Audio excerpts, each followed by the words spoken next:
इस दुनिया में एक ऐसा भूतिया घर भी है जिसकी दीवारों से आवाजें आती हैं और ये आवाजें उस घर में रहने वाले सदस्य को अपने ही घर वालों को मारने के लिए मजबूर कर देती हैं। दुनिया के सबसे फेमस पैरानॉर्मल इन्वेस्टिगेटर्स वॉरेंस का नाम तो आपने सुना ही होगा। जब उन्होंने इस घर की जांच की थी तब उन्होंने ये कहा था कि इस घर का जो केस है वो उनकी जिंदगी का सबसे ज्यादा खतरनाक केस है। अगर आप भूतिया फिल्में देखने का शौक रखते हैं तो आप समझ ही गए होंगे कि मैं बात कर रहा हूँ एमिटीविले के बारे में। इस घर में घटी सच्ची घटनाओं पर आधारित एक नॉवल लिखा गया है और साथ ही बनी है हॉलीवुड की सबसे ज्यादा डरावनी फिल्म भी। हो सकता है ये बातें आपको पहले से मालूम हो, लेकिन आपको इस घर की डार्क हिस्ट्री के बारे में नहीं पता होगा। तो हो जाओ तैयार, क्योंकि हम चलने वाले हैं एक भूतिया घर एमिटीविले की सैर पर और यहाँ पर हम जानेंगे इस घर की डार्क हिस्ट्री के बारे में, इस घर में घटी सच्ची भूतिया घटनाओं के बारे में आज के फाड़ू वीडियो में।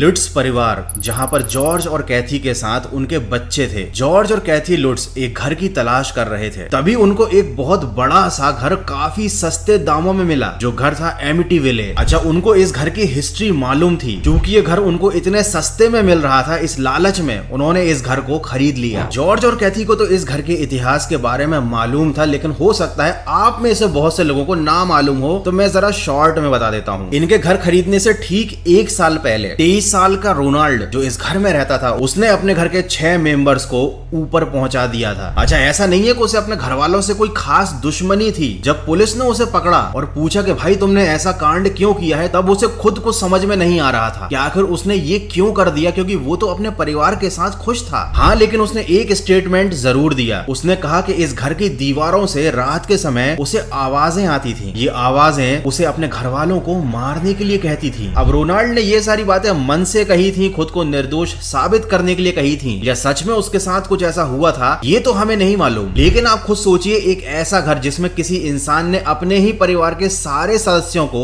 ऊपर पहुंचा दिया हो, क्या आप ऐसे घर को खरीद कर वहां रहना पसंद करोगे? लेकिन जॉर्ज और कैथी ने ये हिम्मत वाला काम करके दिखाया। उन्होंने सोचा इस घर में शिफ्ट होने से पहले इस घर को पवित्र करवा लेते हैं। तो उन्होंने पास के चर्च में से एक फादर को बुलाया। फादर इस घर में आए। फादर को भी इस घर की हिस्ट्री के बारे में ज्यादा कुछ पता नहीं था, और जब वो पहली मंजिल में मौजूद बेडरूम में पहुंचे उसे पवित्र करने के लिए, और उन्होंने उस कमरे में पवित्र जल को छिड़कना शुरू किया, तभी उन्हें एहसास हो गया कि इस कमरे में कुछ गड़बड़ जरूर है। उन्हें एक अजीब सी ठंड लगनी शुरू हुई। उन्हें किसी की मौजूदगी का एहसास हुआ, लेकिन फिर भी फादर चूंकि श्योर नहीं थे तो उन्होंने घर वालों को डराया नहीं, लेकिन उन्होंने लुट्स फैमिली को वार्न जरूर कर दिया। उन्होंने क्लियरली कह दिया कि इस कमरे को आप अपना बेडरूम मत बनाना, और पॉसिबल हो तो इस कमरे को लॉक करके रखना, इसको यूज मत करना। हालांकि ये घर काफी ज्यादा बड़ा था और लुट्स फैमिली बहुत छोटी थी, तो उन्होंने इस बात को आसानी से मान लिया। तो भैया कुल मिला के बात यह है कि big house and small family is equal to paranormal activity, and big house plus big family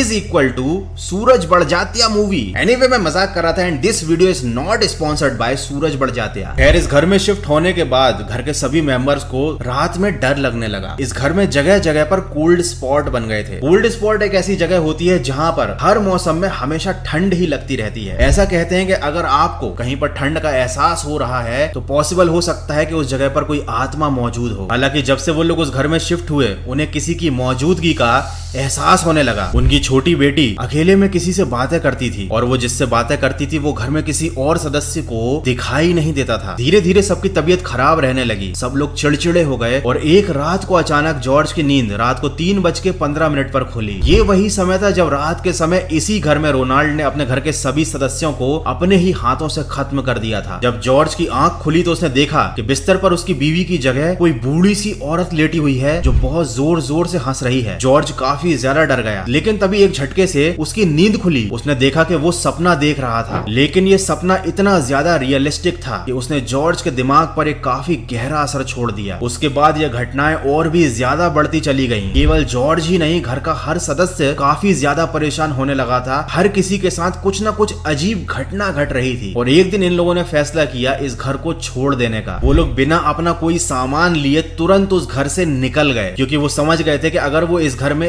1 minute और भी रुके तो हो सकता है उनके साथ कोई हादसा हो जाए। तो भैया मोरल ऑफ द स्टोरी ये है कि कभी भी आपको कोई बड़ा आलीशान सा मकान अगर काफी सस्ते दामों पे मिल रहा है तो उसकी हिस्ट्री के बारे में जाने बिना उस घर को खरीदने की गलती मत करना। खैर इतना सब कुछ होने के बाद जब ये लोग घर छोड़कर चले गए तो ये घटना पूरे शहर में आग की तरह फैल गई। वॉरेंस जो उस समय के काफी ज्यादा फेमस पैरानॉर्मल इन्वेस्टिगेटर थे उन तक भी ये बात पहुंची और जब वो लोग इस घर की इन्वेस्टिगेशन करने आए तब उनके साथ भी कई घटनाएं घटी। उन्हें भी किसी की मौजूदगी का एहसास हुआ। लेकिन वॉरेंस भूतों से डरने वाले नहीं थे। उन्होंने इस घर की पूरी इन्वेस्टिगेशन की और इसी इन्वेस्टिगेशन के दौरान एक फोटो में उन्होंने एक छोटी बच्ची के भूत को इस घर में कैप्चर किया। अभी आपके सामने स्क्रीन पर ये जो फोटो है ना, ये असली फोटो है जिसे वॉरेंस ने खींचा था और ये एमिटीविले में खींची गई थी। कहा जाता है कि ये छोटी बच्ची रोनाल्ड के परिवार का ही हिस्सा थी। उसके बाद जब वॉरेंस ने इस घर की डार्क हिस्ट्री के बारे में पता लगाया तब उन्हें मालूम चला कि साल 1924 में यहाँ पर एक कॉटेज हुआ करता था जहाँ पर जॉन नाम का एक आदमी रहता था। ये ब्लैक मैजिक प्रैक्टिस करता था और उसकी बॉडी यहीं पर इस जमीन के नीचे दफन है। जब वॉरेंस ने इस जगह के बारे में और ज्यादा रिसर्च किया तो पता चला इस जगह की बहुत ज्यादा डार्क हिस्ट्री है। बहुत सालों पहले यहाँ पर पागल लोगों को रखा जाता था और जब वो पागल मर जाते थे तो उन्हें यहीं पर दफना दिया जाता था। तो शायद इन्हीं सब घटनाओं की वजह से ये जगह इतनी ज्यादा नेगेटिव एनर्जी से भरी हुई थी और इसी नेगेटिव एनर्जी के चपेट में आकर रोनाल्ड ने इतनी बड़ी घटना को अंजाम दिया था कि उसने अपने ही परिवार को खत्म कर दिया। बाद में जब लुट्स फैमिली ने इस घर को छोड़ दिया तो ये घर काफी ज्यादा फेमस हो गया। बाद में इसमें घटी घटनाओं के ऊपर बेस्ड एक नॉवेल लिखा गया और फिर उसी नॉवेल की कहानी पर बेस्ड बनाई गई एमिटीविले हॉरर नाम की मूवी जो आई एम श्योर आप लोगों ने देख ही रखी होगी। जस्ट इमेजिन कीजिए कि आप उस घर के अंदर बैठे हुए हैं और उसी घर के ऊपर बनी हुई हॉरर फिल्म देख रहे हैं। मतलब सोच कर ही गूज़बम्स आ जाते हैं। खैर इस घर में जो भी भूतिया घटनाएं हुई थी उनके बारे में केवल कहानियां ही हैं क्योंकि लुट्स फैमिली उन्हें किसी के सामने साबित नहीं कर पाई। हालांकि लुट्स फैमिली ने इन घटनाओं के बाद कभी भी उस घर में वापस जाने की हिम्मत ही नहीं की। लेकिन जब पुलिस ने इनका लाई डिटेक्टर टेस्ट किया तो लुट्स फैमिली का हर मेंबर इसमें पास हो गया। तो इससे तो हम यही मान सकते हैं कि ये लोग झूठ नहीं बोल रहे थे। इनने जो भी बताया इनके साथ वो घटनाएं घटी होंगी। लेकिन अब मैं आपको बताने वाला हूं एक और फैक्ट जो आपको सोचने पर मजबूर कर देगा। ईयर 1979 में इसी घर में जिम और बारबरा रहने आए। वो लोग काफी लंबे समय तक इस घर में रुके। उन्होंने यहाँ पर कई सारी फोटोज भी खिंचवाई थी जो इंटरनेट पर आज भी अवेलेबल है और उनके अकॉर्डिंग इस घर में उन्हें तो कोई भी पैरानॉर्मल एक्टिविटी महसूस नहीं हुई। तो ये कैसे पॉसिबल है कि एक ही घर में एक परिवार को भूतिया घटनाओं का सामना करना पड़ा, वहीं दूसरा परिवार आराम से उस घर में रहकर चला भी गया। कई साल बीतने के बाद जॉर्ज और कैथी के बच्चे बड़े हो गए तो उन्होंने एक इंटरव्यू में बताया कि उनके पिता काला जादू प्रैक्टिस करते थे। वो अपनी गरीबी को मिटाने के लिए बुरी आत्माओं की शक्तियों का सहारा लेना चाहते थे और शायद उनकी इन्हीं सब हरकतों की वजह से उनके परिवार को इन सब घटनाओं का सामना करना पड़ा। तो क्या इसका मतलब यह है कि उस घर की डार्क हिस्ट्री का और रोनाल्ड के साथ घटी घटनाओं का लुट्स फैमिली के साथ जो घटनाएं घटी थी कोई संबंध नहीं था? मतलब जॉर्ज खुद काला जादू प्रैक्टिस करता था, शायद इसी वजह से उनकी फैमिली को इन सारी पैरानॉर्मल एक्टिविटीज का सामना करना पड़ा। खैर मुझे भी यही लगता है कि कोई जगह खराब नहीं होती, खराब होती है हमारी खुद की एनर्जी। हम खुद ही पॉजिटिव या नेगेटिव वाइब्स को अपनी तरफ अट्रैक्ट करते हैं। हम खुद